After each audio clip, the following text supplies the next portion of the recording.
Not from arrows, not yet, but from the mud. Somewhere north of the Juyong Pass, a Mongol outrider pulls his pony's head up from a ditch.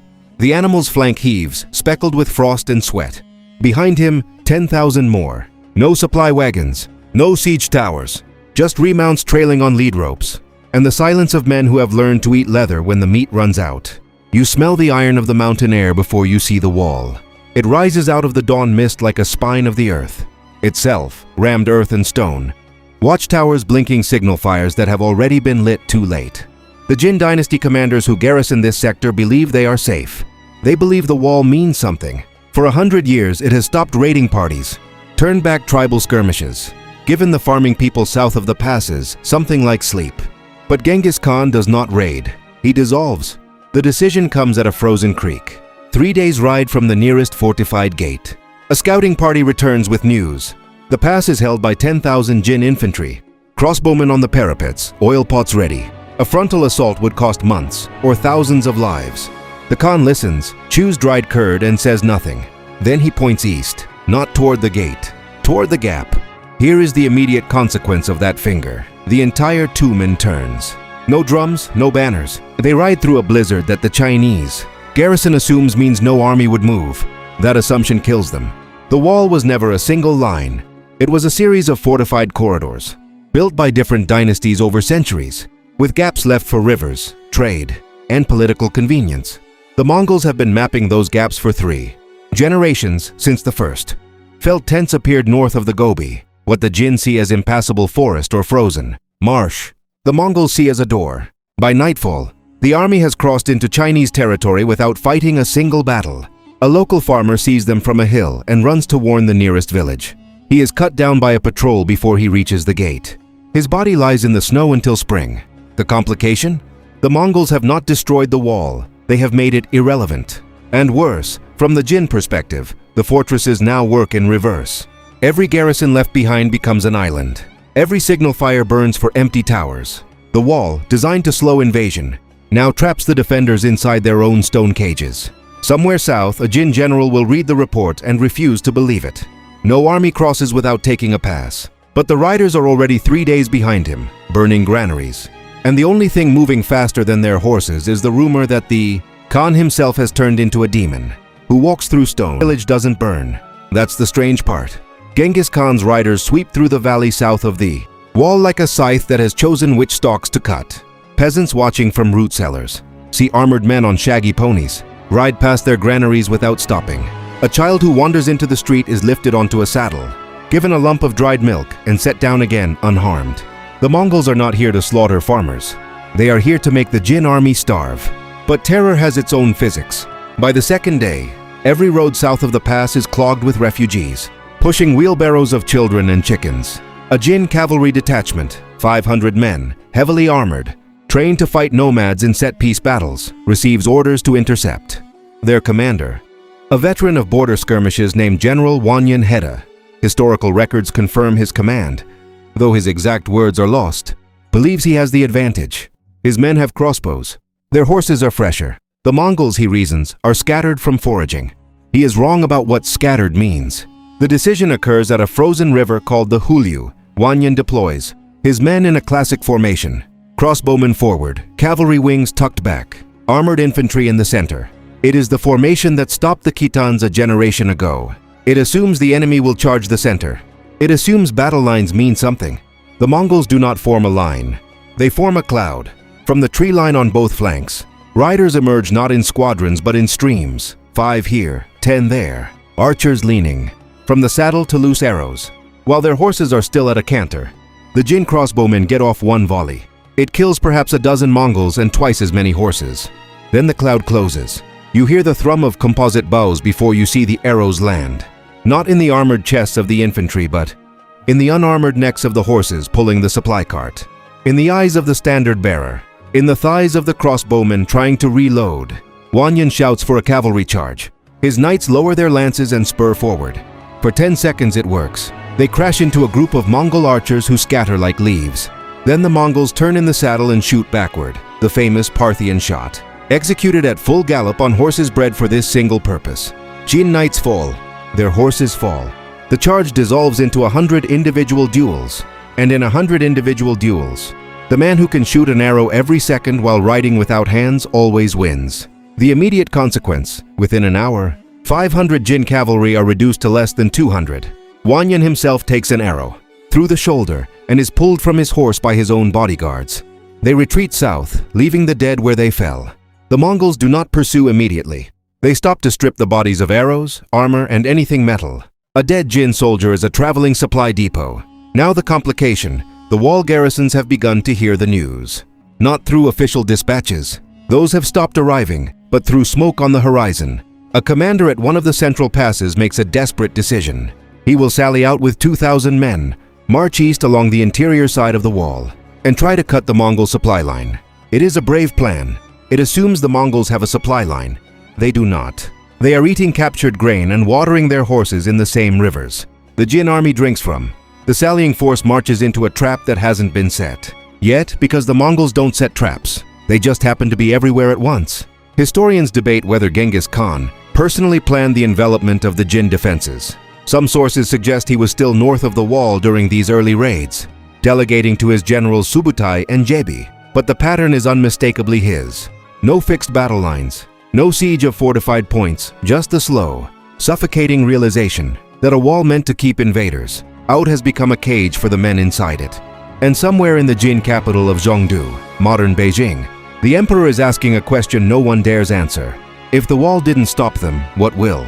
The emperor's question answers itself 3 weeks later, when the first Mongol patrol appears on the north bank of the Yongding River, less than a day's ride from Zhongdu. No drums, no siege engines, just horsemen sitting motionless on the ridgeline, watching the city's smoke rise against a winter sky. Inside the capital, panic has a sound. The grinding of cartwheels as nobles load their households onto ox carts.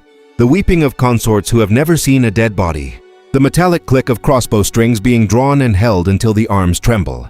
General Wanyan Heda, his shoulder still bound in blood-stained linen, stands on the northern rampart and watches the riders not attack. That is what frightens him most. An attack he could meet. This waiting is a form of warfare he has no name for. The decision happens inside the Forbidden City, in a war council that historical sources describe as shouting interrupted by silence. The emperor's advisors are split. One faction argues for a mass sortie, every remaining cavalryman, 40,000 strong, crashing into the Mongol screen before the main force arrives. Another faction argues for sealing the gates and waiting for reinforcements from the southern provinces. Both plans assume the Mongols will fight the battle the Jin want. Neither plan understands what Genghis Khan learned from the first breach. The wall works both ways.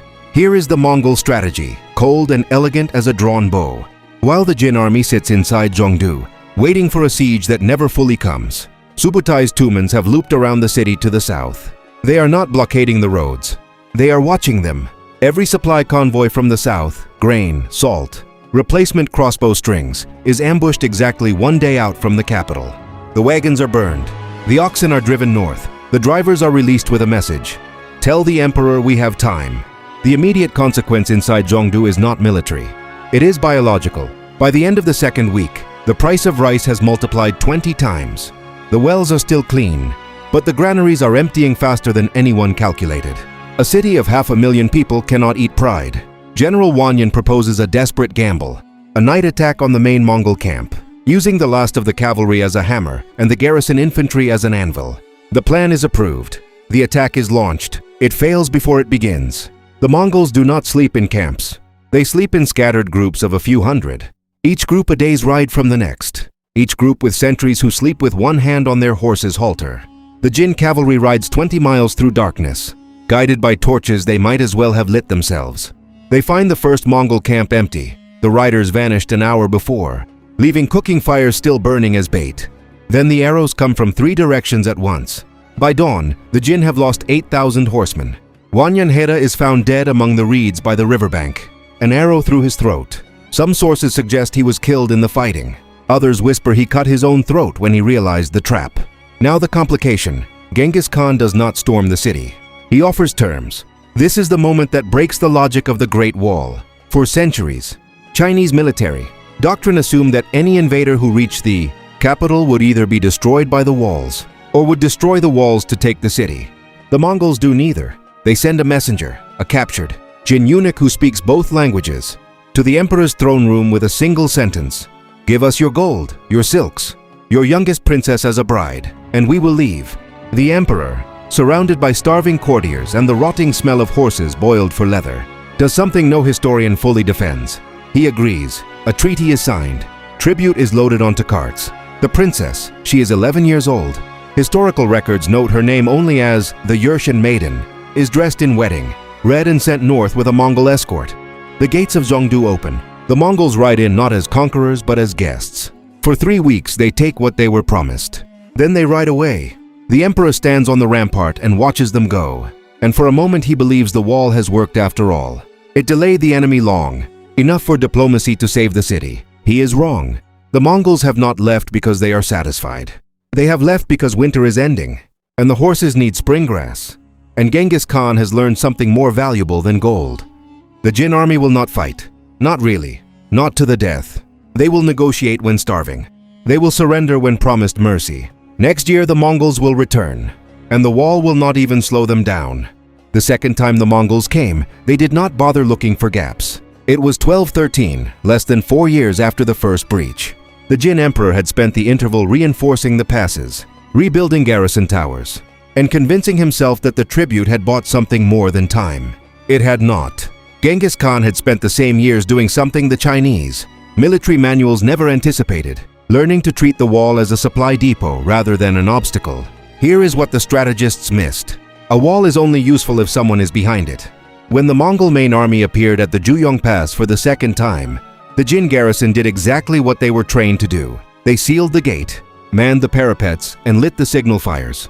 They expected a siege. Instead, they watched in confusion as the Mongol vanguard simply waited.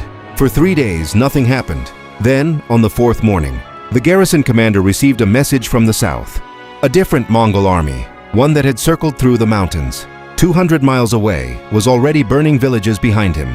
The wall had not been breached. It had been bypassed again, this time through a track so narrow that the Jin had left it unguarded, believing no army could fit. They were right about the army. They were wrong about the Mongols. The decision that broke the Jin forever happened not on a battlefield but in an abandoned watchtower 50 miles from the capital. A Mongol two-man commander named Jebe, whose name in Mongolian means arrow, earned after he shot Genghis Khan's horse out from under him and was recruited instead of executed, stood on the crumbling rampart and looked south across the North China Plain. Below him, the Great Wall stretched east and west like a stone serpent. Behind him, his riders were already dismantling a section of the wall not to pass through but to pull the stones into a road. They were recycling the symbol of Chinese power into gravel for their horses' hooves. The immediate consequence was total. Within 2 months, every major Jin city north of the Yellow River had been isolated, surrounded, and offered the same choice: surrender or starve. Most surrendered. Those that didn't, like Zhongdu itself, which the emperor had fled months earlier, learned that Mongol patience had limits. When the capital finally fell in 1215, the slaughter lasted days. Historical sources describe the canals running red, though such accounts were common in medieval chronicles and may be exaggerated. What is not exaggerated, the Jin dynasty never recovered.